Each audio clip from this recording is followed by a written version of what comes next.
Hey everybody, welcome to Dave TV DC Media Edition for the 14th of April 2017. How are you all doing? Okay, big news today. Big news today.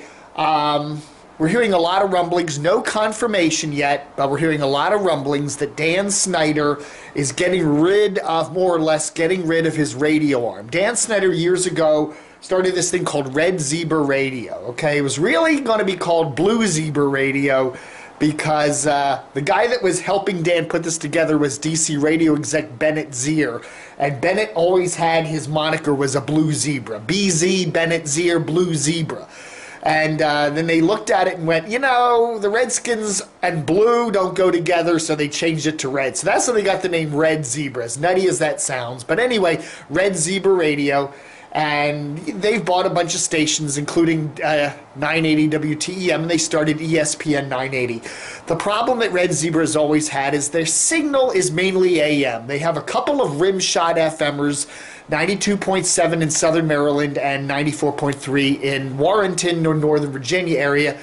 And that, you know, so that pretty much kind of covers the area, but it's still, they've always lacked having a big, strong, inside-the-beltway FM signal, okay? They've always lacked that. Over the years, from all the rumors we've heard, Dan Snyder has tried to buy a better signal. He was negotiating there with Bonneville, which later became Hubbard, which owns WTOP. They had the 104.1, 103.9 combo, 104.1 down there in La Plata, Waldorf, and 103.9 in Frederick. They were running Z104 on that for a long time, which was a top hit station, and then they ran, an oldie station and a bunch. They put WGMS on there for a while. But anyway, he was trying to buy that. It didn't work out, and the 104.1 signal went to Radio 1. Now his praise, 104.1. And he was also, according to our rumors and stuff, trying to negotiate with Salem to buy 105.1, which is a great signal for the WAVA Christian talker there. Never happened. So Dan could never get that inside the beltway super strong signal. So he's been kind of limping along with ESPN 980 on the AM signal plus the two rimshot FMers. It hasn't done so great. The prices of radio stations have gone down, especially AMers. At least, those local, not real strong stations. The AMers especially, the prices kind of fallen, so he hasn't done well on the radio station arm. He has always had competition with WJFK ever since 2009. He's had competition with WJFK, CBS's sports talker there. So it's just been a battle, bruising battle for him. The only thing that's kept WTEM alive all these years are the Redskins. They're a cash cow. They are huge. I mean, they are huge. They are one of the most profitable teams in the NFL every year in and year out. So anyway, what happened this year? The first little domino fell. Okay, the first domino was a couple weeks ago. Earlier this year. They made a deal, Red Zebra, Dan Snyder's radio arm, they made a deal to put the Redskins on WMAL. Okay, so the Redskins will be back on WMAL where they were years and years ago. 105.9, which has a great signal into D.C. and Northern Virginia, and then 630, which covers into Maryland and up to Baltimore. So that gives them pretty good coverage, okay? Pretty good coverage.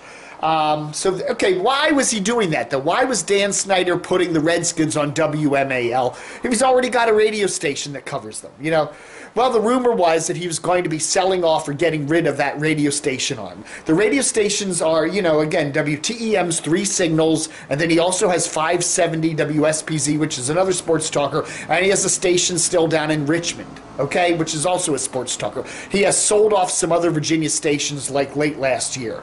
But that's what he's got. It's basically 5 stations altogether. Okay. So, the rumor du jour today is that Dan will be selling off most, but not yet all of his signals in the D.C. and Richmond areas to Radio 1. Okay? Radio 1 is... Okay, here we go. Here's a good look at the the stations involved, at least in the D.C. area. Okay, the red stations are Radio 1 stations. Radio 1 is the big urban radio giant. They're based right there in Silver Spring.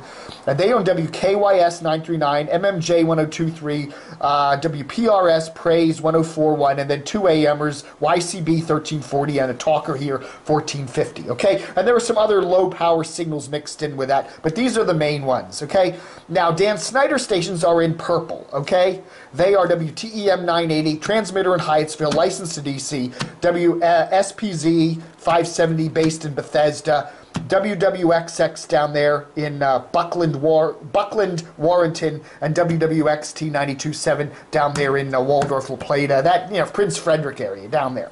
Anyway, this is what don't include WTEM yet, because we're hearing that that's not yet part of the deal that's being talked about because of the price, although it may still be.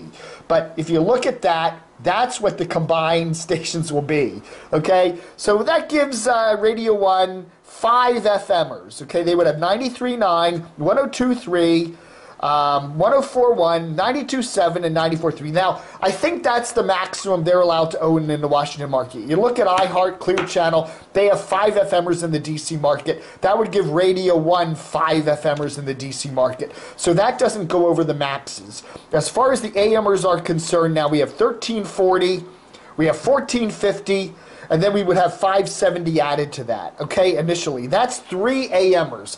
I don't know if that goes over the FCC's rules for, you can have 5 FMers and then 3 more. I don't know. We'll have to see. They may end up selling off some of these AMers or something like that. They may hold on to them for a little while and get rid of them. I don't know. Part of the deal, it hasn't all been worked out yet, but at least that gives them 5 FM signals, which is, they could maybe take WOL and put that on one of these signals, or put praise on 94th. I don't know. They could mix things up with it, okay? So anyway, that's what the deal looks like now. It hasn't been officially announced. It's still in negotiations. It's, pretty much Dan Snyder getting rid of all of his stations except his big kahuna 980 WTEM, which is the main ESPN 980 signal. Who would buy that? Would Radio 1? I don't think Radio 1 would really. They could buy that and then put WOL there and get rid of 1450. It's certainly a much stronger signal. Better nighttime signal too. They could do that. I don't know. Or Dan Snyder could sell that to someone else. I think Salem would probably like it. Salem has 1260, 1250, where they have that answer format on it. It's a righty talk format. 980 would certainly be a better signal for that. Maybe they could sell it to Salem, so maybe we'll get the, 3 of the 4 stations off. Some of them go off to Radio 1, and then the last one, WTM, goes to Salem or somebody else. I don't know. There's also a Richmond station in there, too, which I don't have on the map there. But anyway, so that's the deal. It looks like the end of the road for Dan Snyder's radio arm is in sight. We'll see. The next question is, what happens then if Radio 1 does not continue the sports talk format on these other stations, or whoever buys them doesn't? Does that mean we're back to one sports talker in Washington, 106.7 The Fan, CBS's WJFK? Or will somebody else try to come along and start another sports talker in the market? It is a fairly, we're the 7th or 8th largest radio market in the country. We could probably continue to support 2 sports talkers, but I don't know. It'll be interesting to see what happens. So that's Dave TV for the 14th of April, 2017. Book 'em, Dano.